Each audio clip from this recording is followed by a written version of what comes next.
Okay, so I don't know what this is. I guess Let's start at the beginning again at number 28, number 22. Rather, cough bed. Let's see where it is. Here we go. Cough bed. Okay, number cough bed. The Korach of Machlokas Pagam B'Kol Zeh. So that's where we're at right now. 1 second. Ki Cholok al Moshe Shuchu Klal HaTorah V'Ad Yidei Zecha B'Chidach B'Pnimius V'Chitzonius. This is the concept that Korach came. Sergum Onklos Vispaleg Korach, so there's a division. He divided up Shechidach B'Hivdil Bein Apnimius V'Chitzonius. So he went for the Chitzonius. Ki Konfer B'Igo V'Dach V'Emish Yuchola D'Kasha Chitzonius Ad Apnimius V'Yidach B'Teir V'Mitzvahs. V'Gozech V'Makbus Toz Libo, against Tivus Libo. Machbes Gasas V'Gavasa Sharodov Achar HaKavod. That's really what he wanted, which is all kavod, and external things are all chitzonius. Umachbes Zecha V'Harach V'Horas HaGavul V'Chatzimso V'Hinich Dato Lachkor B'Tam B'Chabitza Satira. Now this is a little bit difficult for me to understand exactly what he means. He says because of the fact that he preferred Chitzonius. He just wanted the Chitzonius to cover. He says that Horas HaGavul, this broke down the Gvul V'Hatzimson, which I think that what he means here is that the natural flow of light from God is broken as a result of the Chitzonius pulling apart the channels of the flow. And then what does it lead him to? It leads into, I don't know, the word lachor means like investigation, but it means to criticize investigatively a b'tamech of a mitzvah satorah. So he started asking questions no one's allowed to ask. Because these are things that are not specifically easy to understand in the Torah.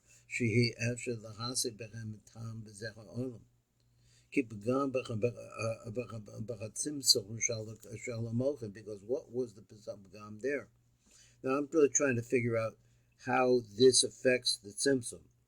But he says that the Tzimtzum is the faith that one has that the light could be contracted enough to be able to be to be come into us. But Tzimtzum Shalamochin. Because this is really our purpose in order to make this possible. Korach Levi, but he means specifically Korach. The Levi who because what is Levi anyway? Levi is a concept of molding or contracting or straightening things out. Which he says he wants to make the point. He says that that's the concept. The din is everything is created in din is the concept of the tzimtzum. So that the tzimtzum is for the good, and what he's done is the opposite. So that was the story that Moshe shaved him, as called the Vihim Dibor. So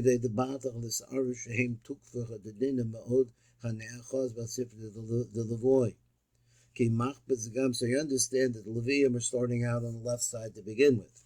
So they're starting out on the side of din. Because of the egel,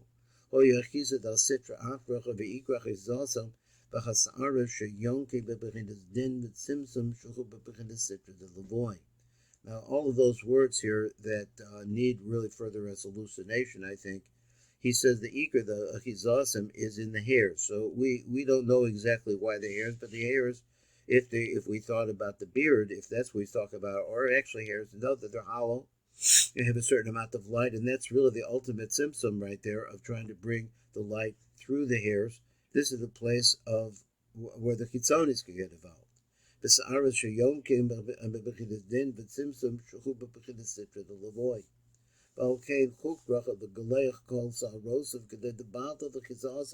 to do that.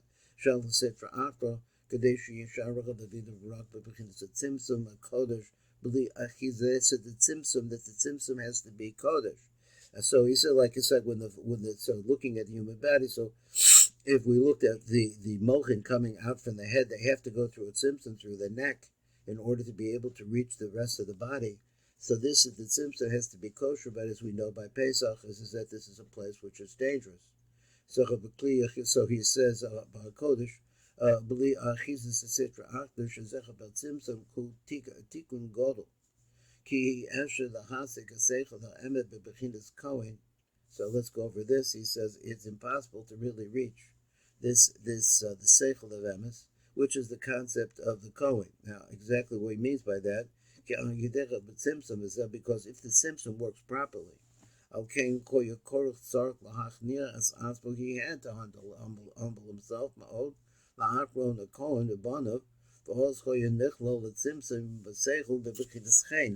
this is a little bit out of the way that I learned, or let's just read the word. And then what would happen is that the tzimtzum would be incorporated into the seichel bebechinas chen. So the seichel is the concept of chen, or reaching it by making the tzimtzum being incorporated into kedusha. That has to be what's getting me here is that he wants to say. His words are Aaron. He had to humble himself to Aaron Ubanov. So then that would be bringing the he says the seichel, which I guess is I always think that Aaron is like the what they call it, the interface between Hashem and the people, and so that allows for the tzimtzum to come through. So that's what Aaron does. So he ties it to the concept of seichel. So he said, this is how everything is rebuilt. Although Korach, because he had such a taiva for the glory that he wanted for himself.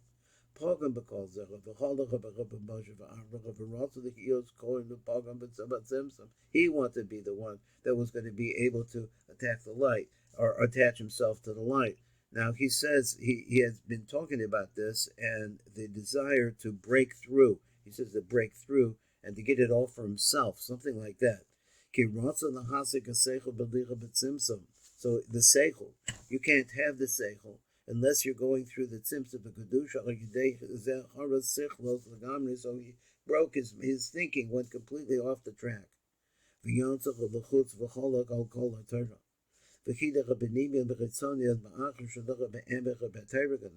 he didn't really believe in the penimius. He really believed in the power that came with it. So therefore he had the word had to open up, the earth had to open up for him. As Piho Ozo Chaim Sho'ala, so he was alive when he fell into this place that closed up around him. This is where it should be. Because he wanted to separate. That was the whole idea. He wound up getting separated. So therefore he was really considered to be like a dead person while he was still alive.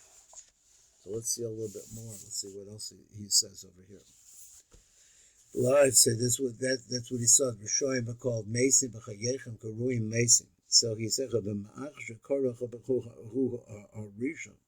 he's really the first one.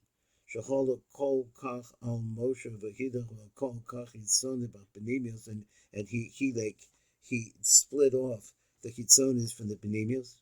Again, take of yad chatva ozoch of aret b'bala ozoch of the mata the makom arawin. So they really put him into the place was fit for him, the place of total separation. So what does the chitzoni want? He wants to stand out. He wants to be famous. He wants to be somebody important. So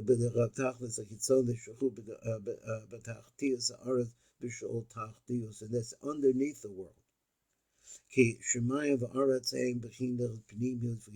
That's what's going on with the Shemayim and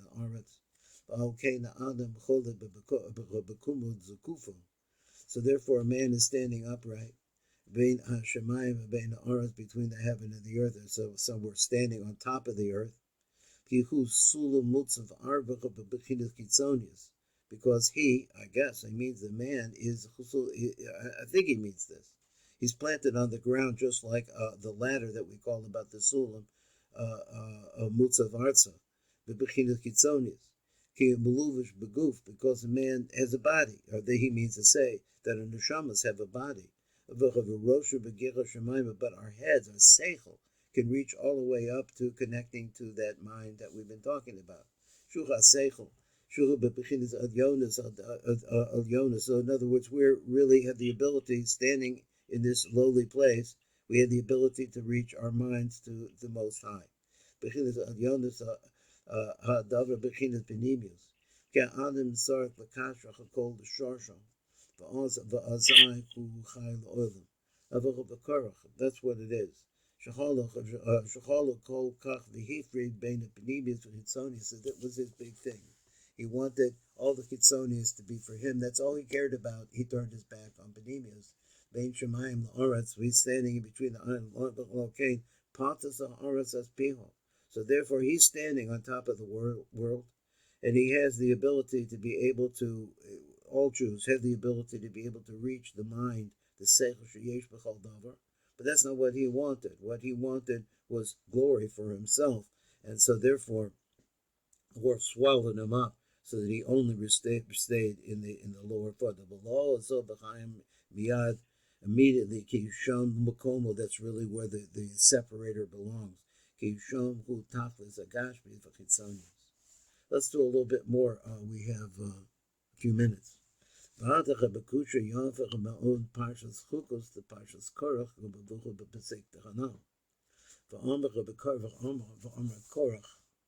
he says, Korach, lo dai shehotzi osi b'kalal ha'kahuda ha'batonas ela shegilach. So it's not enough. They didn't give me a shot at being Kohen, because I deserve it. What they say about Korach, he was the richest man. So he had all the Gashmias, all the Kitzonis that he wanted. One thing he didn't have was a recognition of how great he was. So he made me look like a fool. He shaved off all the hair on my body. The miyad is kind of the emotion, the jealousy started right there. Harib to arouse that fight.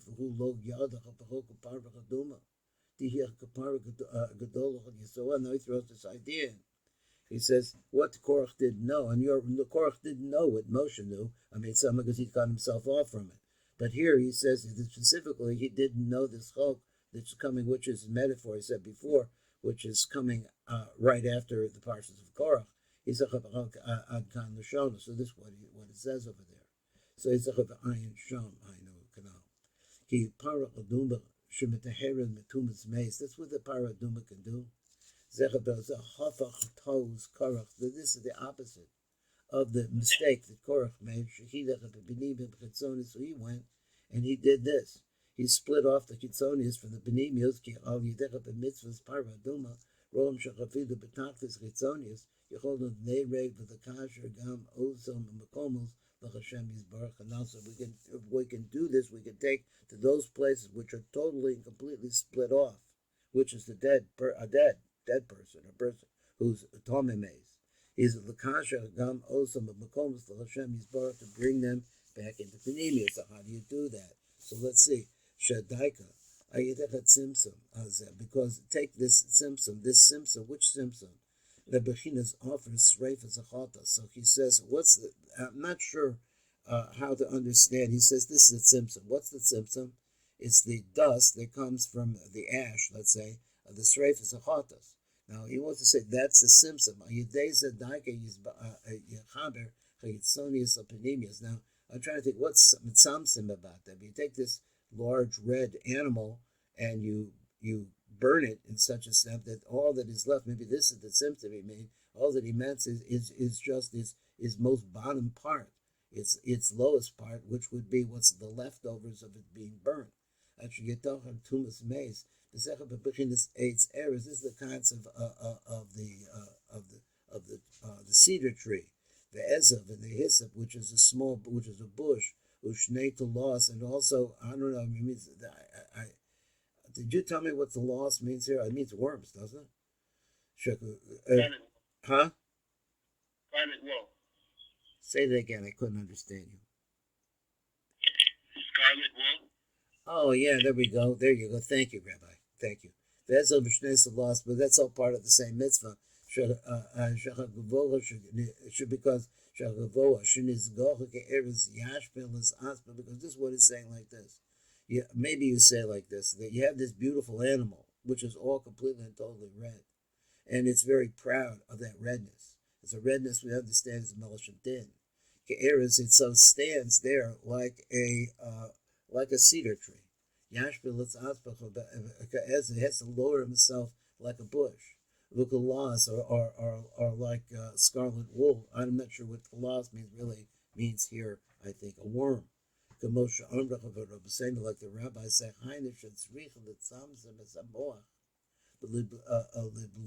is goes the heels so that's the whole thing. This is the danger that you have from learning or getting very, very wise. Let's say, for example, you start thinking that you deserve it.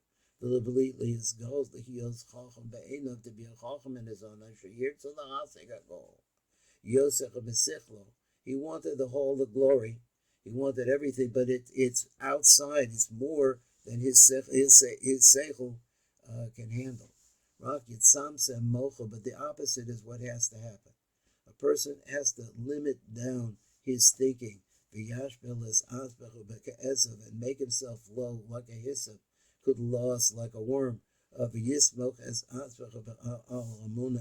has to tie himself. Let's see, he has to have his essence rely on the faith of Hashem. There's something down there that he can't see, that he has to reach a certain place. By being able to, he says that by being able to lower yourself in the midst of your learning and everything you're trying to do to be able to perfect yourself, but to realize that the fact that you are really low. In this way, that's how you can purify the chitzonis, because our attitudes about ourselves that we're so great, or to make ourselves look big, this is the tachlis of the chitzonis, which is we live in a society which of course is all completely chitzonis.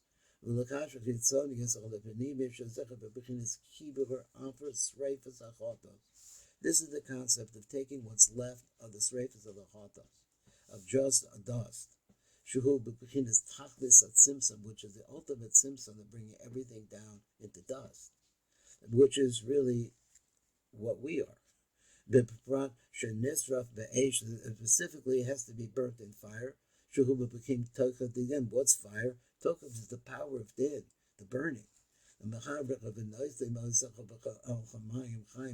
go and tie it together with this spring water. And what's water? Water is chasadim. He says, so because the panemios and the chitzonius at their root, they come from these two places, these two mochen, or these two concepts. And this allows for the cleansing from the din of the tumas mace. Because what does tuma come from anyway? It comes from the same concept, the separation of panemius from kitzonius. Nefesh b'haguf, that is the nefesh, or the spiritual aspect of the person, the non-physical part from the body. Now this is another idea, that misa itself is a tremendous goodness. Because this allows, I'm really missing the metaphor a little bit. He says, okay, let's take that statement. He says, why? Because in death, which is his own afar, the person's own dust, going into dust. Ala panemius, to the panemius,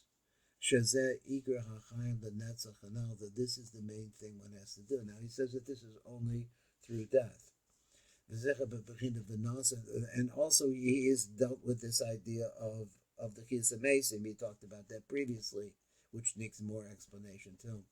Chaim Daika ki nitachariam betumas meis v'zochen l'chaim now. He brings this phrase in. I'm not sure what to do with it. So he says, "I'll call dover pasha." This is like a pasha. This is like a quote from this pasuk. Yishalem Shnayim L'Re'ehu. So let's say he stole something from his friend. He has to pay 2 back. B'bechinas Chaim Shnayim Yishalem. So if it's alive, you have to pay 2. Now, what does this have to do with what we're talking about? Kikaflayim the Shua, because in double there's salvation. He called Basil Lavu Shanim, because all of his house is clothed in Shanim, which is really also the word Shnayim. Now, unfortunately, I really don't have an explanation for this phrase. I'm trying to think what this has to do with. He says he wants to say there's a double thing here. Maybe he means that death and life, everlasting life, go together. I'm not sure what he means. Okay, so that's it for what I have for today. And let's go to the Sefer Tzniuta.